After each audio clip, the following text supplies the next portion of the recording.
3 महीने का हिसाब हो गया। जामी मेरे को बोले मेरा हिसाब क्लियर करे। हाँ, आपने भी पता नहीं जेबा बाजी को कहाँ फंसा दिया। सारा दिन आप घर पे बैठे रहते हैं, कोई काम तो करना चाहिए ना। मुझे बताओ तुम्हारे बाप को गरूर किस बात का है?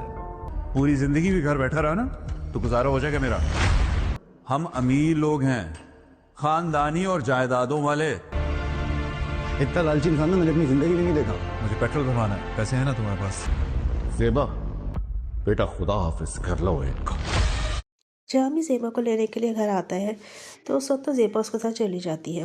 लेकिन गाड़ी में बैठने के साथ ही काफ़ी ज़्यादा बदतमीज़ी करने लगता है। उसे कहता है कि तुम्हारे बाप को मुझसे क्या प्रॉब्लम है कि मुझे कारोबार करने का तरीका बता रहे हैं, उनको किस बात का गुरूर है।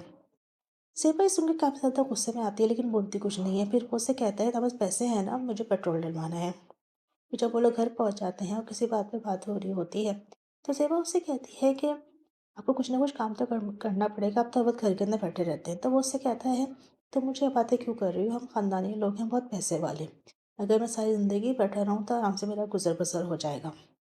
फिर एक दिन घर पे कोई तकाजा करने के लिए आता है। उसे कहता है कि जामिल भाई से कहिएगा कि 3 महीने का बिल हो गया, मेरा बिल अदा कर दें। और फिर जब ज़ेबा का भाई फर्नीचर लेकर उसके घर आता है तो उस वक्त भी जो जामी है वो काफ़ी ज़्यादा अपनी हरकतें छोड़ता नहीं है।